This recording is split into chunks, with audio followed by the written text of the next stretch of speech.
ഈ വെറുപ്പും വിദ്വേഷവും സമൂഹത്തിൽ പ്രകടിപ്പിക്കുമ്പോൾ അത് മറ്റൊരാളിനെ ആവുമ്പോൾ നിശബ്ദമാവുകയോ സന്തോഷിക്കുകയോ ചെയ്യുന്നവരുണ്ട്. പെയ്യട്ടങ്ങനെ പെയ്യട്ടെ, ഇടിയും വെട്ടി പെയ്യട്ടെ എന്ന് പണ്ട് മഴ പെയ്യുമ്പോൾ ബാല്യത്തിൽ തുള്ളിച്ചാടി നടന്ന ആ പാട്ടിൻ്റെ ശകലങ്ങൾ ഓർമ്മിപ്പിക്കും വിധമാണ് ചിലപ്പോഴൊക്കെ ഒരുപാട് മനുഷ്യർ നിൽക്കുന്നത്. പക്ഷേ നാം മനസ്സിലാക്കേണ്ടത്, എതിർക്കേണ്ടതിനെ എതിർക്കേണ്ട ആദ്യ നിമിഷം തന്നെ എതിർത്തില്ലെങ്കിൽ പിന്നെ അത് നമ്മളെ തന്നെയും തിരിഞ്ഞു കൊത്തുന്നതും കീഴ്പ്പെടുത്തുന്നതും കാണേണ്ടി വരും. ഞാൻ പറഞ്ഞത് മറ്റൊന്നും കൊണ്ടല്ല, മോഹൻലാലിൻ്റെ മകനും പ്രിയദർശൻ്റെ മകളും ചേർന്ന് ഒരു ഗാനം ആലപിക്കുന്ന രംഗത്ത് ബീഫ് കഴിക്കുന്നത് കണ്ട് സൈബർ ആക്രമണം ലാലേട്ടന് നേരെയും തിരിഞ്ഞു. നിഷ്പക്ഷ നിലപാടിൽ അതിനെക്കുറിച്ചാണ് എനിക്ക് പറയാനുള്ളത്. പണ്ടത്തെ കാലത്ത് ഈ ഗറില്ല യുദ്ധമുറ, ഒളിപ്പോരാട്ടം എന്നൊക്കെ പറയുമ്പോൾ എനിക്ക് സ്വാതന്ത്ര്യ സമര ചരിത്രത്തിൽ ഓർമ്മ വരുന്നത് താന്തിയ തോപ്പിയാണ്. അദ്ദേഹത്തെക്കുറിച്ചാണ് അങ്ങനെ പഠിച്ചിട്ടുള്ളതും വായിച്ചിട്ടുള്ളതുമൊക്കെ.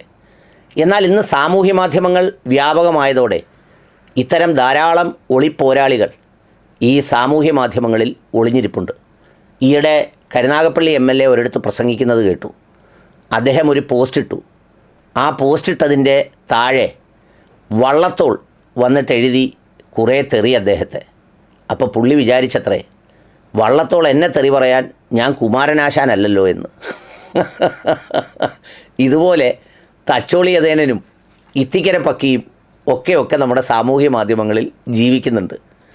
ഇത്തരം ആളുകൾ ഈ തരത്തിൽ ഒളിപ്പോരുകൾ നടത്തുന്നവരാണ്.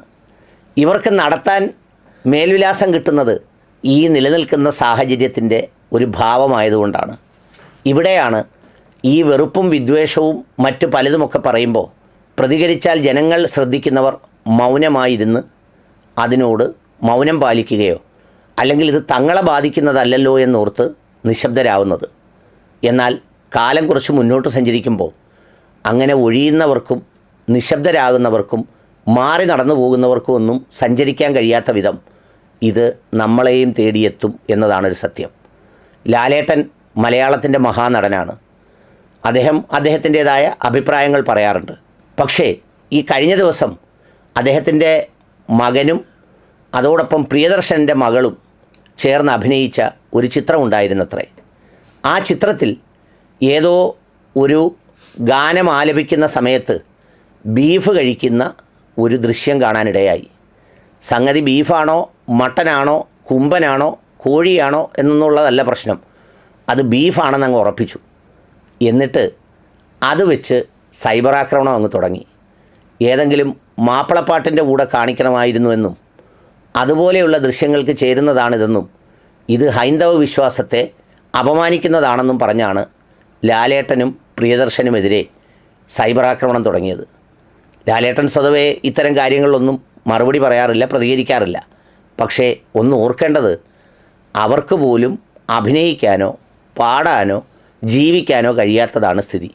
ഇത് ഇറച്ചി കണ്ടപ്പോൾ ബീഫാണെന്ന് പറഞ്ഞു എന്നെങ്കിലും ആശ്വസിക്കാം.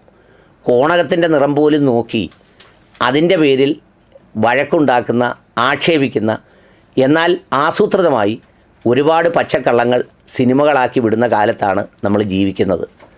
അതൊക്കെ കണ്ട് അടിപൊളിയെന്ന് മലയാളത്തിൽ ഭാര്യയും എക്സലൻ്റ് എന്ന് ഇംഗ്ലീഷിൽ ഭർത്താവും ഒക്കെ പറഞ്ഞ് മണിക്കൂറുകൾ കഴിയുന്നതിന് മുമ്പ് അതൊരു മറ്റൊരു രൂപത്തിൽ അവർക്ക് തന്നെ വേദനയാകുന്ന തരത്തിൽ മടങ്ങി വരുന്നു എന്നുള്ളതും കാലത്തിൻ്റെ ഒരു പ്രത്യേകതയാണ്. എല്ലാത്തിനും മൗനമല്ല മറുപടി. ചിലപ്പോൾ മുട്ടിലെഴിഞ്ഞും ഭീരുവായും ഒരുപാട് കാലം ജീവിക്കാം. ധീരനായി കുറച്ചു കാലമേ കഴിയൂ. ഉറപ്പായും പോകേണ്ടതാണെങ്കിൽ പിന്നെ ധീരതയോടെ മടങ്ങുന്നതാണ് മാന്യത. അത്ര തന്നെ.